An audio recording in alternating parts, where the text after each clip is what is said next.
Here's a scenario that's probably familiar. You're downloading something large. A software update, a video file, a game. The download starts fast, progress bar moving confidently, speed looking good. Then, after a minute or two, it slows. Not dramatically, but noticeably. You check your connection, fine. You check if anything else is running, nothing obvious. The download just settled into a slower rhythm and stayed there. Or a different version. You start a download, and it's immediately slower than you expected. Your connection can handle much more. The server can handle much more. But the download picks some modest speed and holds it as if something is deliberately holding it back. Something is, and it's not your ISP throttling you, not the server rationing its bandwidth, not any kind of deliberate restriction targeting you specifically. It's a mechanism called congestion control, one of the most important and least understood pieces of engineering in the Internet's design. And once you understand what it's doing and why, a whole category of Internet behavior that seemed arbitrary suddenly makes complete sense. Start with the problem congestion control is solving, because it's a real and serious one. The Internet is shared infrastructure. Every link, every router, every path through the network has a finite capacity, a maximum amount of data it can carry per second. And at any given moment, that capacity is being shared among thousands or millions of connections simultaneously. Now imagine what happens if every device on the Internet simply sends data as fast as it possibly can. No restraint, full speed, all the time. The links fill up immediately. Routers, unable to process packets faster than the link capacity allows, start dropping packets. Every dropped packet triggers TCP retransmissions, more data sent into an already overwhelmed network, which causes more drops, more retransmissions, more congestion. The network spirals into a state where enormous amounts of data are being sent, almost none of it is getting through, and every device is furiously retransmitting data into a network that can't handle what it's already received. This scenario has a name: congestion collapse. And it's not theoretical. It nearly happened in the early Internet, in 1986, when certain routes lost so much throughput that they became effectively unusable. The Internet, which had been growing rapidly, suddenly seemed like it might be fundamentally broken. The engineer who diagnosed and solved this problem was Van Jacobson. His solution, implemented in TCP in 1988, is the foundation of how congestion control works today, and the core insight was elegant. Instead of requiring the network to tell senders to slow down, make the senders figure it out themselves by watching for signals that congestion is developing and backing off before it becomes catastrophic. So how does a sender figure out that the network is congested without being explicitly told? The signal is packet loss. When a router is overwhelmed, receiving more data than it can forward, it starts dropping packets. It has to. The queue of packets waiting to be forwarded fills up, and new arrivals get discarded. Those dropped packets trigger TCP's retransmission mechanism. The sender detects that an acknowledgement didn't arrive, concludes a packet was lost, and retransmits. Van Jacobson's insight was to treat packet loss not just as a delivery problem, but as a signal.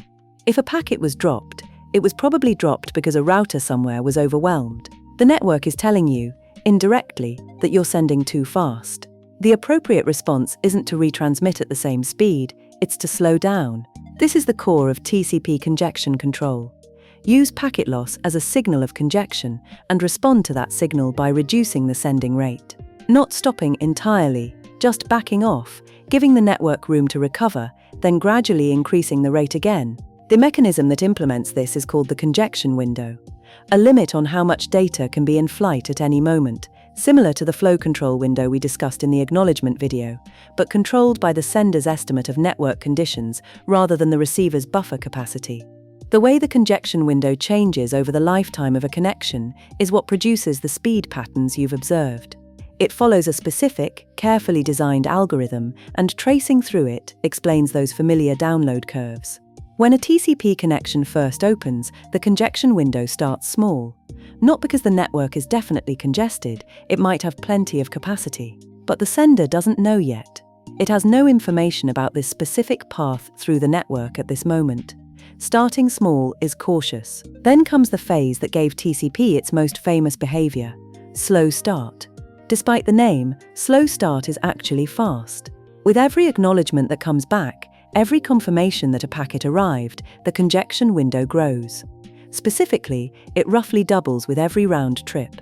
Small, then twice as large, then twice that. Exponential growth. This is why your download often starts fast and keeps accelerating for the first few seconds. TCP is in slow start, rapidly discovering how much capacity the network can offer. The window is growing fast, more data is being sent, the download is speeding up. Then one of two things happens. Either the window reaches a threshold, a point where TCP decides to stop growing exponentially and shift to a more cautious linear growth phase, or a packet is dropped, indicating congestion. If a packet is dropped, the response is sharp. The congestion window is immediately cut, often by half, sometimes more drastically depending on the specific algorithm. The sending rate drops, then it begins growing again, carefully, linearly, rather than exponentially, probing for available capacity without the aggressive doubling of slow start. This cycle, grow, hit congestion, cut back, grow again, repeats continuously for the lifetime of the connection. The congestion window is never static. It's always probing upward, always being pushed back by the occasional dropped packet, always searching for the current capacity of the network. That cycle is exactly what produces the speed fluctuations you see in downloads. The gradual slowdown after a fast start is TCP finding the real capacity of the path and settling into the probe and retreat cycle around it. The occasional dips in speed are the moments when a packet is dropped and the window is cut back. The recoveries are TCP growing its window again after the cutback. A download that holds a steady speed isn't actually holding steady, it's oscillating, continuously, around an equilibrium. The oscillation is just fast enough and smooth enough that the download manager's average hides it. And here's the part that explains why a fast connection doesn't always produce fast downloads. The equilibrium TCP settles into depends not just on what your connection can handle, but on what the entire path can handle.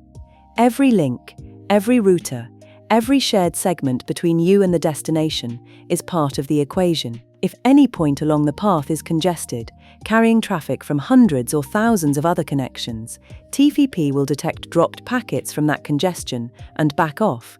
Even though your local connection has plenty of headroom, you're not just sharing your connection with your own devices. You're sharing every link on the path with every other flow that happens to use it. TCP's congestion control is what makes that sharing work without collapse, because every sender is independently throttling itself based on the same loss signals. There's something worth stepping back to appreciate here. TCP's congestion control is a completely decentralized system. There's no authority telling senders how fast to go, no central coordinator managing capacity, no negotiation between flows. Every TCP connection on the internet independently watches its own packet loss rate and adjusts its own sending rate in response. And yet collectively, this produces something that looks like fairness and stability. Multiple TCP flows, sharing the same bottleneck link, will, over time, converge toward roughly equal shares of the available capacity. Not because anyone planned it, but because they're all responding to the same congestion signals with the same algorithm. When the link fills up, all of them back off. When it clears, the dynamic equilibrium emerges from identical local behavior applied simultaneously by millions of independent endpoints. This is, in a real sense, one of the great distributed systems achievements in the history of computing. A network that carries a significant fraction of all human communication, shared among billions of devices, with no central traffic controller, and it mostly doesn't collapse, because every participant is running a simple algorithm that makes the right local decision in response to a simple signal. Modern networks have refined this considerably. Newer versions of TCP's congestion control, algorithms with names like QBIC, BBR, and QUIC's own mechanisms, use more sophisticated signals than just packet loss. Some measure the rate at which acknowledgements arrive, inferring congestion from subtle slowdowns before packets are actually dropped. Some model the network's bandwidth and round-trip time explicitly, tracking when conditions change. These newer algorithms can achieve higher throughput, more stable speeds, and better performance on paths where the old loss-based approach struggled. But the fundamental insight remains Van Jacobson's: the sender has to regulate itself. The network can't do it. Central coordination can't do it. Only the endpoints, Watching the signals the network provides and responding appropriately can keep the internet functioning under load. Every time you watch a download speed fluctuate, rising, dipping, settling, you're watching that mechanism at work. Billions of connections, all probing, all retreating, all feeling their way toward whatever capacity the network currently has to offer. It looks like a slow download. It's actually one of the most elegant pieces of distributed engineering in the modern world.